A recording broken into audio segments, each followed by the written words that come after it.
नमस्कार। आज हम बात करेंगे पाचन शक्ति को बढ़ाने के घरेलू उपायों के विषय में। पाचन तंत्र की कमजोरी कई प्रकार के रोगों के लिए कारण मानी जाती है। पाचन तंत्र जब कमजोर होता है तो शरीर में खाने का अवशोषण भी रुकना चालू हो जाता है, जिसकी वजह से B12 की कमी, आयरन की कमी, कैल्शियम की कमी, विटामिन डी की कमी और इन कमियों की वजह से आपके शरीर में कमजोरी आ रही है। लगातार वजन कम होता चला जा रहा है, लगातार चिड़चिड़ापन बढ़ता चला जा रहा है, बाल झड़ रहे हैं, त्वचा खराब हो रही है। ये सारे सिम्टम्स आपको लग रहे हैं। दिन प्रतिदिन चिड़चिड़ापन बढ़ता जा रहा है, दिन प्रतिदिन तनाव बढ़ता चला जा रहा है। आपको ऐसा लगता है कि दिन प्रतिदिन गुस्से में आप भरते चले जा रहे हैं, गुस्सा नाक पर रहने लग गया है। इसके लिए पाचन तंत्र को मजबूत करना सबसे पहले आवश्यक है। अगर पाचन तंत्र को आपने मजबूत कर लिया तो इन सारी चीजों से आप धीरे धीरे करके निजात पा सकते हैं। पाचन तंत्र को मजबूत करने के लिए आज हम बताएंगे आपको 7 ऐसे उपाय जो घरेलू हैं, जिनको आप घर में रहते हुए आराम से फॉलो कर सकते हैं, और 3 वो निषेध, 3 वो जिनको हम बेसिकली कह सकते हैं कि 3 वो काम जो हमको छोड़ देने हैं, जो हमें परहेज पर रखने हैं। अगर हम इन 7 चीज़ों को जिनको हमको करना है वो रेगुलर करना चालू कर दें, और 3 चीज़ें जिनसे हमको परहेज रखना है उनका हम परहेज रखना चालू कर देंगे, डेफिनेटली आपको पाचन तंत्र में बहुत अच्छे तरीके से असर दिखने को मिलेगा। आज हम इस वीडियो में अंत तक आपको ये सारी चीज़ें जो बताने वाले हैं ये आपके लिए बहुत ही उपयोगी साबित होंगी। वीडियो को अंत तक ज़रूर देखें। अगर आपने अभी तक इस चैनल को सब्सक्राइब नहीं किया है तो प्लीज़ इस चैनल को सब्सक्राइब ज़रूर कर लीजिए। आजकल हम सामान्य तौर पर जो सामान्य जीवन शैली के रोग जो हैं, जिसमें अनियमित जीवन शैली की वजह से डायबिटीज़ है या बीपी बढ़ रहा है, कोलेस्ट्रॉल की प्रॉब्लम है, फैटी लिवर आ रहा है, आंतों में सूजन है, आमाशय में प्रॉब्लम आ रही है, गैस्ट्राइटिस हो गई है, फेफड़ों से संबंधित समस्याएं हैं या त्वचा से संबंधित समस्याएं हैं, दर्द ज़्यादा हो रहे हैं या स्पाइन की समस्याएं बढ़ती जा रही हैं, जिसमें गर्दन की समस्याएं हैं या स्लिप डिस्क साइटिका है, घुटने में दर्द है, इन सबको लेकर के इनके कारण क्या हैं और इनको कैसे आप घर में रहते हुए इस समस्या के या इन समस्याओं के उपजने के जो कारण हैं उन कारणों को जड़ से ख़त्म करते हुए इन समस्याओं को जड़ से ख़त्म कर सकते हैं। इन सारी चीज़ों पर हम वीडियोस बना रहे हैं, तो ये काफ़ी उपयोगी जानकारी है। अगर आपने चैनल को अभी तक सब्सक्राइब नहीं किया है तो प्लीज़ चैनल को सब्सक्राइब ज़रूर कर लीजिए। अब हम आते हैं हमारे टॉपिक पर। पाचन शक्ति को बढ़ाने के लिए 7 वो उपाय जो हम घर पर रहते हुए कर सकते हैं। उनमें सबसे पहला है, आप खाने में खुजा युक्त भोजन करें। ज़्यादा मात्रा में जिसमें फाइबर्स होते हैं, रफेज जिसमें ज़्यादा है, वैसा भोजन ज़्यादा किया जाए। उसके लिए आपको जो अनाज है, साबुत अनाज, होल ग्रेन्स जिसको बोला जाता है, उसका उपयोग करना है। बहुत मोटे आटे की रोटी का उपयोग करना है। कोशिश करें आप अगर संभव हो जाए तो फल, सब्जियां या फलियों वाली सब्जियां जो होती हैं उनका उपयोग ज़्यादा मात्रा में करिए। सीजनल सब्जियां आती हैं, सीजनल फल जो हैं उनका उपयोग आप अगर अच्छी मात्रा में करेंगे तो यहाँ से आपको पर्याप्त मात्रा में फाइबर्स मिलते हैं, और ये फाइबर आपके पाचन तंत्र को बहुत अच्छे तरीके से मजबूत बनाने का काम करते हैं। पहली चीज़। दूसरी है संतुलित भोजन। शुरुआत से कहा जाता रहा है कि नियमित व्यायाम और संतुलित भोजन आपके पूरे शरीर को तंदुरुस्त करने के लिए आवश्यक है। तो संतुलित भोजन बहुत ज़्यादा आवश्यक पार्ट है इसका। संतुलित भोजन में 6 चीज़ें होती हैं। कौन सी हैं? Proteins, fat, carbohydrate, minerals, vitamins और पानी। इन 6 चीज़ों का अच्छे तरीके से समावेश, जिसकी आपको जितनी मात्रा में आवश्यकता है उतनी मात्रा में उस चीज़ का उपयोग करना ही बैलेंस डाइट कहा जाता है, संतुलित भोजन कहा जाता है।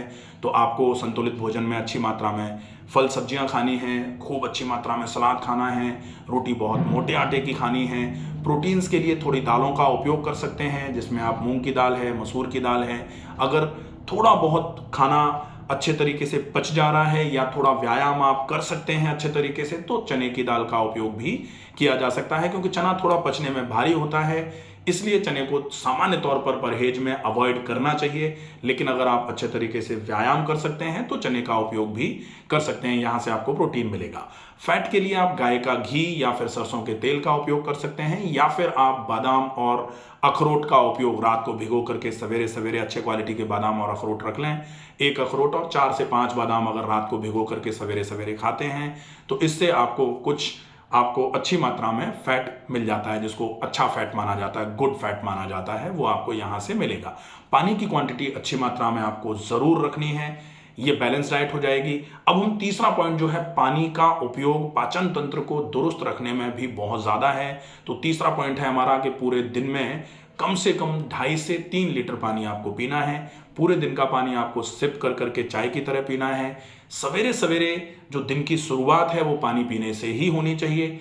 दिन की शुरुआत में हमने दिनचर्या में कई बार बताया हुआ है, ब्रह्म मुहूर्त उत्तिष्ठे, ब्रह्म मुहूर्त में जग जाया जाए, और जगते ही तुरंत उषा पानम, उषा काल में आपको शुरुआत जो दिन की है वो पानी पी करके ही करनी है। तो कम से कम 2 से 3 ग्लास पानी, जो बहुत कम पानी पी सकते हैं वो कम से कम 2 ग्लास पिएं।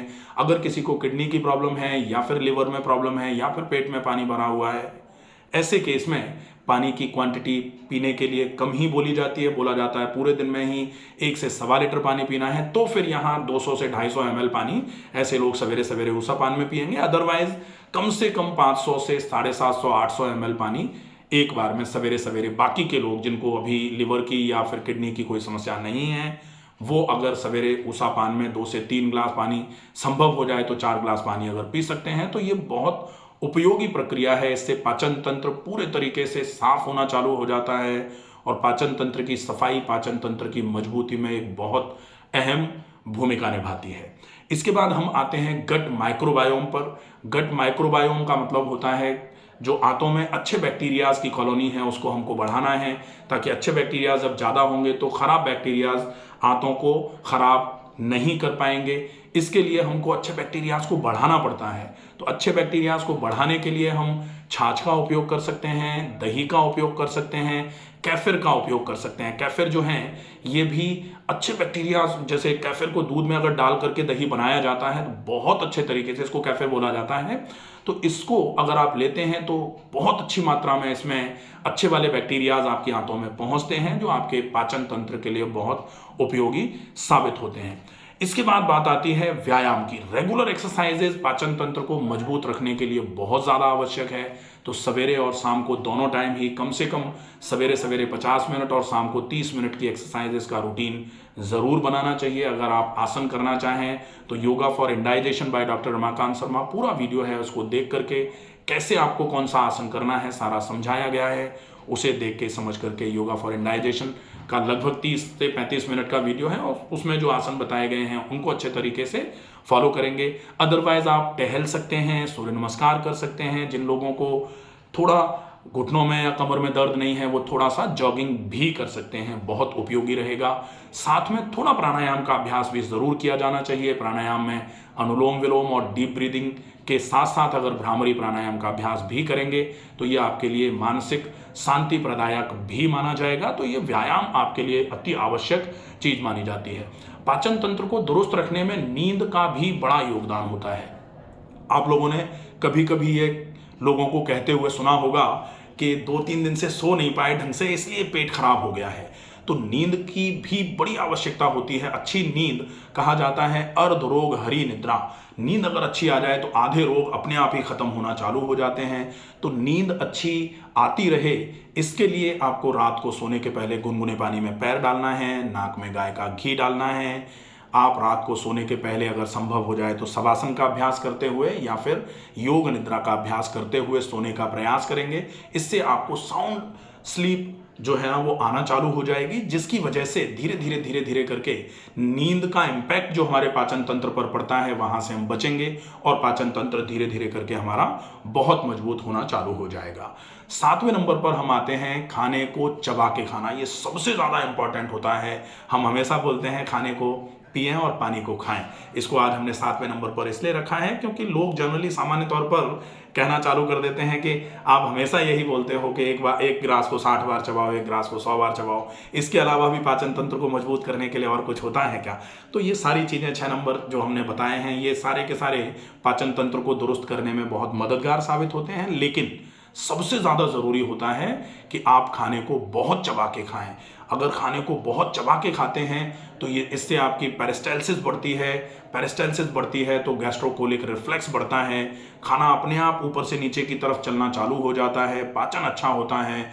अच्छे तरीके से जब बहुत चबाते हैं खाना तो सलाइवेशन अच्छे तरीके से होता है, अच्छे तरीके से लार जब निकल करके खाने में मिलती है तो खाने का पाचन भी बहुत अच्छे तरीके से होना चालू हो जाता है, प्लस खाना आराम से नीचे की तरफ उतरना चालू हो जाता है। कहीं आपने देखा होगा कि खाने को जब जल्दी में खाते हैं तो आपको पानी के साथ उस कौर को अंदर धकेलने की आवश्यकता पड़ती है, और आप एक ग्लास को बहुत चबा के खाओ, पानी कर दो मुंह में, अपने आप अंदर की तरफ जाना चालू हो जाएगा, आपको कुछ भी करने की आवश्यकता नहीं पड़ेगी। तो चबाना, correct way of eating by doctor Ramakant Sharma, मैंने पूरा एक वीडियो बना रखा है सिर्फ इस पर कि खाना कैसे खाया जाना चाहिए। तो अगर आपको खाना खाने का सही तरीका समझना है, कैसे बैठ के खाना है, पोस्चर क्या होना चाहिए, जब हम खाना खाते हैं आजकल हम इस तरीके से खाते हैं कि डाइनिंग टेबल का जो एज है वो हम यहाँ लगा लेते हैं और रोबोट की तरह इस तरीके से खाना खाते हैं, मूवमेंट होता ही नहीं है बिल्कुल।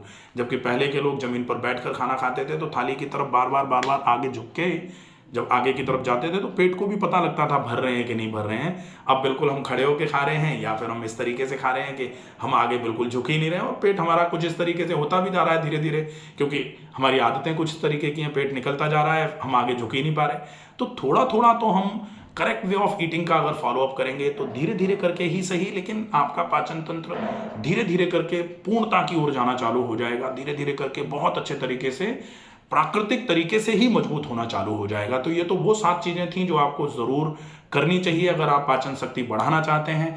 अब हम देखेंगे वो 3 चीजें जिनसे आपको बहुत बचने की आवश्यकता है यदि आप पाचन तंत्र की शक्ति को बढ़ाना चाहते हैं। उसमें सबसे पहले नंबर पर और सबसे ज्यादा अहम भूमिका जिसकी हो सकती है पाचन तंत्र को खराब करने में, वो है तनाव। आपको तनाव से बहुत जरूरी है बचें। तनाव अगर रहेगा, जीवन में कहा जाता है अप्रसन्नस्य चिंतस्य सर्वे रोगा भवन्ति। तनाव अगर रहा, कहा जाता है चिंता चिता समान सी मगर भिन्न है सार, एक जलाए नित्य ही एक एक ही बार। तो चिंता और चिता में बहुत ज्यादा अंतर नहीं है, इसलिए चिंता से बहुत दूर रहने की आवश्यकता है। हालांकि सांसारिक लोग हैं हम, तो चिंताएं कहीं ना कहीं से आ ही जाती हैं, लेकिन उन चिंताओं को चिंतन में अगर कन्वर्ट कर लेंगे तो वो हमारे लिए फ्रूटफुल रहेंगी।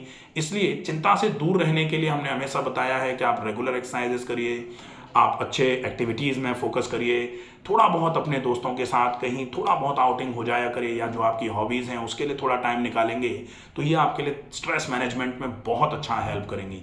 बाकी अगर स्ट्रेस मैनेजमेंट आपको डिटेल में समझना है तो stress management by doctor Ramakant Sharma पूरा एक वीडियो हमने बना रखा है। इसमें आपको कौन से आसन करने हैं, कौन से प्राणायाम हेल्प करेंगे, कौन सा मेडिटेशन आपके लिए उपयोगी है, ये सारी चीज़ें आप अच्छे तरीके से समझ सकते हैं।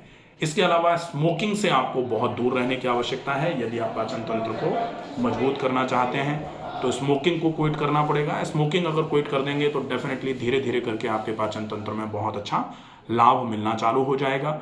फिर तीसरी चीज़ जो है जिसको आपको क्विट करने की ज़रूरत है वो है मैदा, मिर्च, मसाले। अगर आप रेगुलर इनका उपयोग करते हैं तो ये आपके लिए आज नहीं तो कल पाचन तंत्र को खराब ज़रूर करने का कारण बनेंगे, इसलिए आपको इनको भी क्विट करने की आवश्यकता है। आशा है ये चीज़ें आपको पसंद आएंगी, आपके लिए उपयोगी साबित होंगी। अगर आपको ये वीडियो अच्छा लगे तो ज़्यादा से ज़्यादा लोगों तक इस वीडियो को शेयर करें। स्वस्थ रहिए, सुरक्षित रहिए। धन्यवाद।